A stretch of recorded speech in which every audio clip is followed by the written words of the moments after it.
All right, welcome back to Grimerica Outlawed. We are excited to have Timothy Hogan with us. He's an author and lecturer within the Western Mystery School tradition. I can't talk today. Past master with several different spiritual traditions, including many bodies in Freemasonry and the Rosicrucian lineages. Grand Master for multiple Knight Templar lineages and runs the Templar Collegia.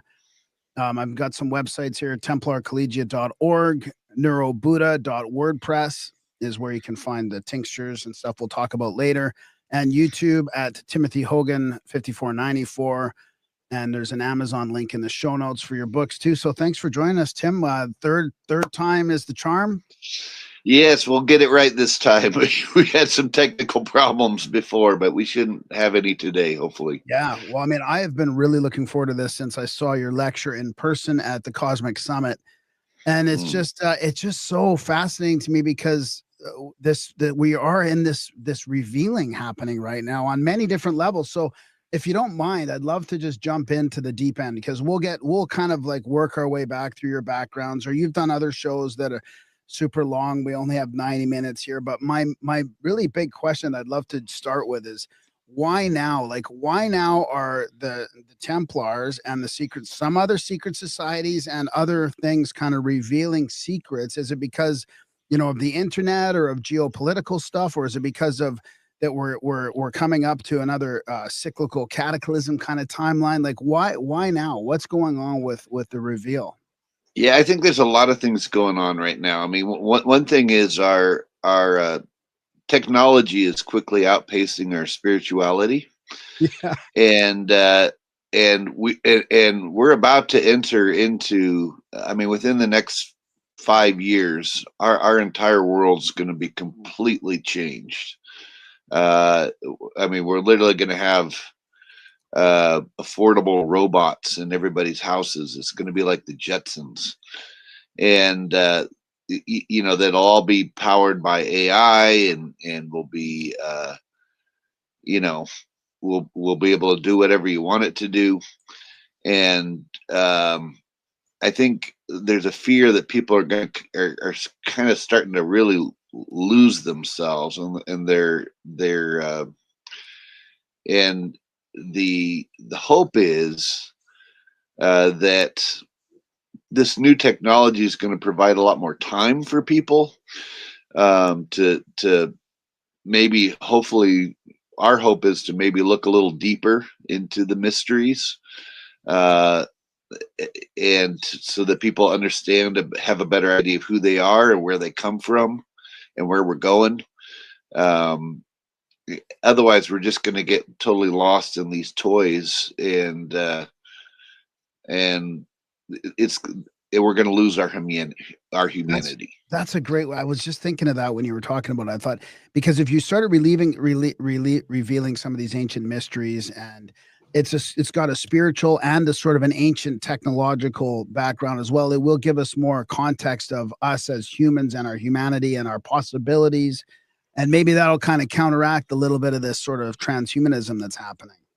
Yeah, I mean, well, and there's lots of other. I mean, one of the great things about our technology is it does allow us to, like right now, here we are in the internet. We're in different parts of the world, and we're able to have this conversation instantly with each other, and record it and make it available to the whole world. And that's an amazing. I mean, that's amazing. If you consider, like, I mean, I don't know.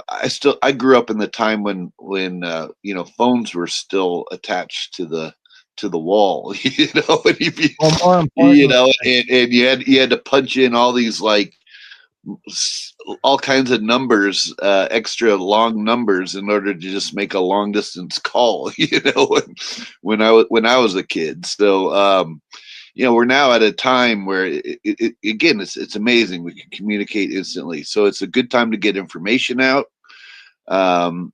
We can get information out quickly without it necessarily being suppressed, right? Yeah, I would say that's like the main. I mean, more important than the phones is the TVs and the screens used to be connected to the pipes. Right. There used to be people on the other end that controlled what went in and what went into those pipes and what came out the other end. And the internet seems to have, like, really sort of opened up that playing field where we see this sort of peer-to-peer information sharing and stuff like that. So, I mean, in some ways, you could look at it as the arc already sort of coming back up the other side with the technology, because you could look at the dark part, and I'm not saying we're there. I mean, it could get a whole lot worse, and there's a good chance it will. But you could also look at like when we had the TV and the nightly news, and you had a half a dozen dudes that were deciding. Yeah, it was all controlled. Yeah, like even this conversation, all this stuff that we sort of talk about now, I feel like in the 90s and the early 2000s was just like they almost had the lid on it completely going up to the age of the internet. 100%. And 100%. And we're at a time now where I think people are, they're questioning the institutions that they were raised in. They're questioning that, their own government. Everybody's because there's freedom of speech, and we're able to communicate instantly around the world. I think it's going to bring us together more as a global community. And one of the things that the Templar Order has truly believed over the centuries, and part of what we were working towards, was there was a belief that there had been a previous civilization long ago in antiquity that was probably just as advanced as we are now, to be honest, and that the earth was probably as populated as it is now, and that there was a mass cataclysm that wiped it all out and basically, blew us into the Stone Age. And we've been building back from that point ever since. And so here we are again. We're coming into this our own again. We're becoming this world community. But we face the same dangers as that previous civilization had, that was destroyed by cataclysm. And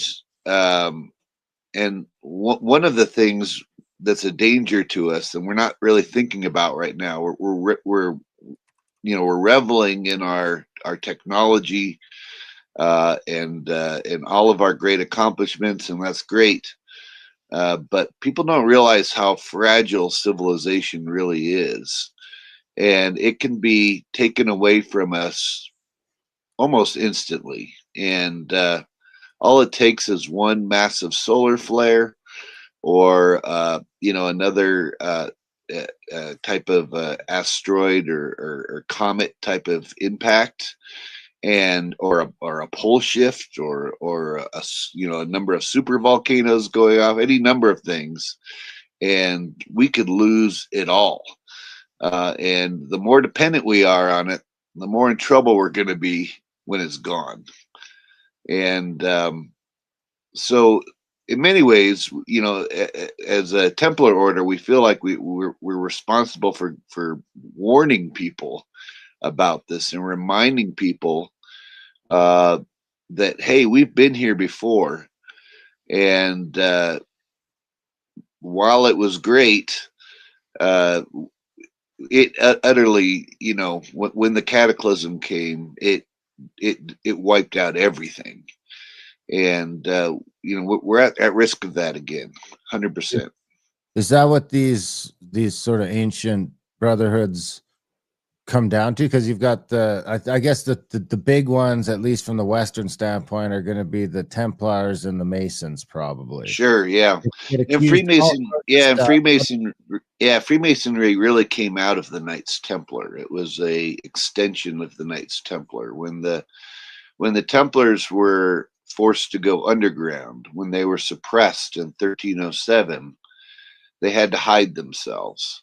And one of the ways they were able to hide themselves was as stonemasons, because back then the only people that were allowed to travel from between kingdoms, without permission from either the church or the monarchies at the time, was groups like the Templars, who only had to answer to the Pope, and the stonemasons, because they could go from territory to territory, bringing their craft to build the cathedrals.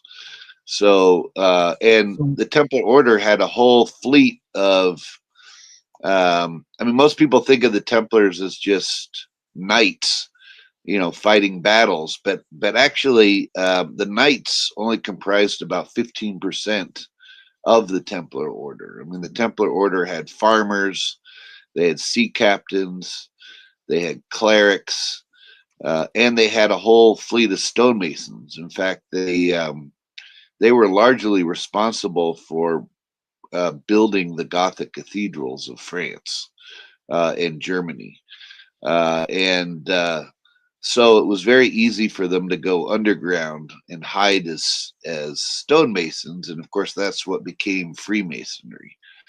Um, but even if you look at the earliest charters of Freemasonry, I mean, some of the earliest manuscripts of Freemasonry go back to well, there's something called the Gothic manuscripts that goes back to, we estimate, around 1390. But most Masonic documents tend to date back to the late 1500s through the early 1700s.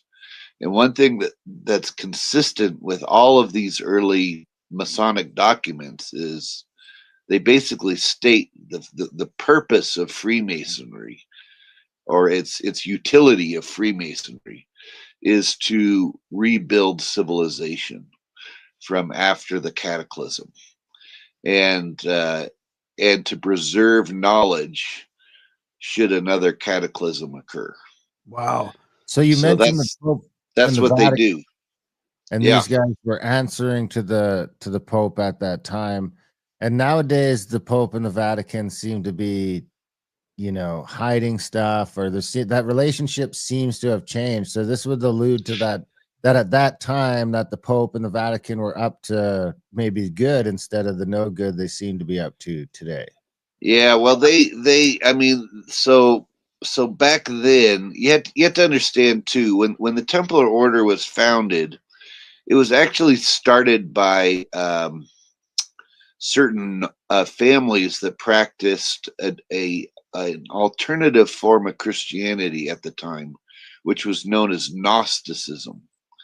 And Gnosticism taught that you didn't need the intervention of a priest to go to heaven, and that anybody through their own efforts could connect with the divine, and that they could have an experience which in Eastern traditions would be referred to as like enlightenment, but in the Western traditions it was referred to as gnosis, which just means divine experiential knowledge.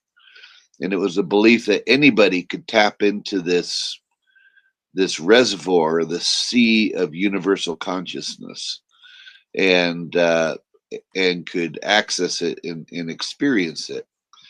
And so they taught that many of the parables and symbolism that's within the Bible was actually alluding to this process of awakening to this gnosis. Well, this was actually considered a rival form of Christianity to Roman Catholicism during the Middle Ages. But because these families were also preserving the knowledge of where certain ancient texts and artifacts and that type of thing were buried in places like Jerusalem, the Roman Church was willing to work with them because they wanted access to this knowledge at the time. They wanted access to these artifacts. And so the Templar Order was set up. Its public stated purpose was to protect pilgrims that were on their way to the Holy Land. And so this is what their outward purpose was, while secretly they were also in places like Jerusalem and Egypt and other places doing digging and looking for these artifacts and looking for these lost texts and looking for this lost technology that was believed to have come from this previous civilization. Would that be the Holy Grail? That'd be the Holy Grail. Yeah, that's exactly right. And they didn't have to answer to anybody but the Pope. So they were able to do a lot at that time relative to other groups. And that's kind of how the Freemasonry, the lineage kind of goes back to the ancient wisdom, because the Templars went back in time in a way to get that ancient wisdom. It's not just that they created this out of their own sort of That's right. spiritual, yeah. That's right. Yeah, and they met with other groups, at the time who were practicing other religious traditions. I mean, there were certainly Islamic groups that they met with who were translating Greek and Roman texts of not only the philosophers, like people like Pythagoras and Plato, but they also were translating alchemical texts, particularly in places like Alexandria and other places like that. But there was also, so they would meet with these groups. They also met with groups like the Druze, which were a Gnostic group in the Middle East, and the Sabaeans. The Sabaeans were Hermetic group that was out of Haran or Turkey, and they followed the doctrines of Hermes, who was deemed to be the creator of alchemy. He was also deemed to be the person who preserved knowledge from after the flood. So anyhow, they met with these groups and they learned, new information. Mandeans is another group in the, in places like Iraq and Iran.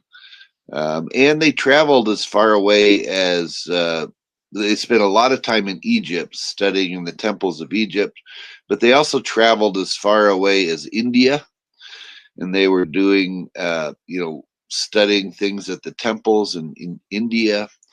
And then secretly, they were doing travels to the New World of the Americas, where they were also meeting with Mayans and other indigenous tribes of North America. So they had this broad knowledge of the world, and they